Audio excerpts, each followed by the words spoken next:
भारत में 5 दशकों के लंबे इंतजार के बाद 22 जनवरी को आखिरकार रामलला का प्राण प्रतिष्ठा हुआ और पूरे भारत में उत्सव का माहौल देखा गया। बताते चले पूरे देश में इस दौरान उत्सव मनाया गया। वहीं अब भारत से बाहर यानी कि संयुक्त अरब अमीरात की राजधानी अबू धाबी में हिंदू मंदिर बनाया गया है। खास बात यह है कि मुस्लिम बहुल देश में यह एकमात्र हिंदू मंदिर बनाया गया है और उसके उद्घाटन के लिए प्रधानमंत्री मोदी को विशेष रूप से आमंत्रित किया गया।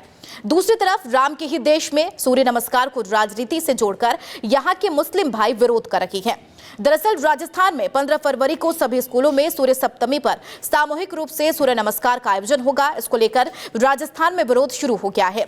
बता दें जमीयत उलमा के जनरल सेक्रेटरी अब्दुल वाहिद ने इस पर आपत्ति जताते हुए इसका विरोध किया। उन्होंने कहा कि किसी धर्म यानी कि दूसरे धर्म की मान्यता को किसी धर्म या व्यक्ति पर नहीं थोपा जा सकता। हर आदमी अपने विचार के अनुसार काम करने के लिए स्वतंत्र है। वहीं भजन लाल सरकार का कहना है कि योग और खेल शरीर को स्वस्थ रखने के लिए है, इसका राजनीति से कोई लेना देना नहीं।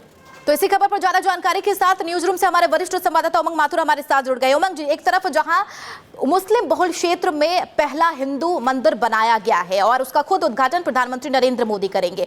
बिल्कुल चंदा, अक्सर ये देखा गया है कि जब भी कोई अच्छा काम होने वाला होता है उसे कहीं ना कहीं जो विरोधी हैं, भले ही वो कांग्रेस के विरोधी हों या बीजेपी के विरोधी हों, हर विरोधी का काम सिर्फ इतना रह गया कि उसे सिर्फ विरोध करना है। विरोध के पीछे के कारण क्या है वो उसे समझा नहीं पाते।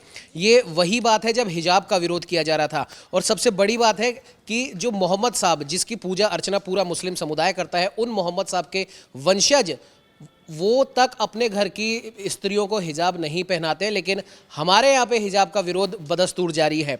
वहीं अब अगर सूर्य नमस्कार को ले रहे, अबू धाबी का आपने जिक्र करा, अबू धाबी में मुस्लिम कंट्री है और वहाँ पर 20 एकड़ से भी ज़्यादा भूमि पर वहाँ पर राम मंदिर बन रहा है। शेख ने खुद ये भूमि दान की है। हालांकि इसकी मुहिम साल 1997 में छेड़ी गई थी, लेकिन ये और बात है। सबसे बड़ी बात और ध्यान देने वाली बात यह कि मुस्लिम बाहुल्य देश के अंदर जहाँ पर हर एक व्यक्ति मुस्लिम है, वहाँ पर राम का मंदिर बन रहा है और हमारे यहाँ के मुस्लिम सूर्य नमस्कार जो कि एक यौगिक क्रिया है उसका विरोध कर रहे हैं। और तर्क भी क्या क्या दिए जा रहे हैं कि हमारे धर्म में इसकी इजाज़त नहीं है, जबकि सूर्य नमस्कार को धर्म से ना जोड़कर सेहत से अगर जोड़ा जाए, जो कि बीजेपी भी कह रही है। और कई ऐसी बात नहीं है कि हर एक मुस्लिम संगठन इसका विरोध कर रहा है।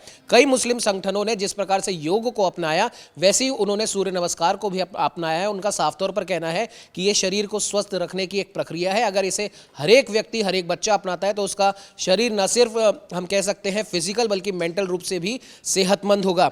लेकिन इसका विरोध करने के पीछे क्या कुछ कारण है वो अभी तक समझ के बिल्कुल बाहर है।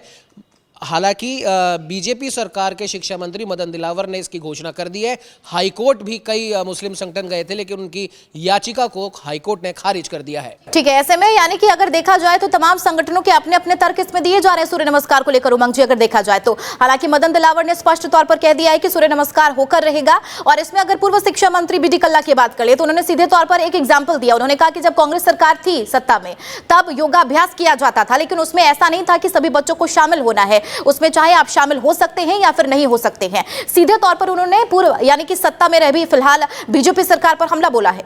बिल्कुल चंदा, कांग्रेस की अगर बात करें तो बी डी कल्ला के उस बयान पर हमने प्रतिक्रिया भी लेनी चाहिए थी। बीजेपी के तमाम नेताओं का कहना है कि कांग्रेस हमेशा तुष्टीकरण में विश्वास रखती है। वो एक धर्म संप्रदाय के लोगों को वो बिल्कुल नाखुश नहीं करना चाहती, इसलिए उनकी सरकार में इस प्रकार का आदेश था। जबकि योगाभ्यास भी करते हैं। आप देखिए 21 जून को पूरा विश्व योगा डे मनाता है, तो उसमें योगा डे हर एक मुल्क में हो रहा है, हर एक देश में हो रहा है। जाहिर सी बात है वहाँ पर जो मुस्लिम बाहुल्य देश हैं वो भी इस योगा डे को मना रहे हैं। लेकिन सबसे मजे की बात यह है कि मुस्लिम देशों में जो प्रथाएं अपनाई जा रही हैं, भले वो योगा की हो, सूर्य नमस्कार की हो, हिजाब को हटाने की हो, वो प्रक्रिया का हम कह सकते हैं कि यहाँ पर भारत में इसका बिल्कुल उल्टी तरीके से उसको अपनाया जा रहा है। हिजाब का यहाँ पर समर्थन किया जा रहा है, जबकि इसका किसी भी प्रकार से कोई लेना देना नहीं है। धर्म ग्रंथों में इसका कहीं कोई उल्लेख नहीं मिलता।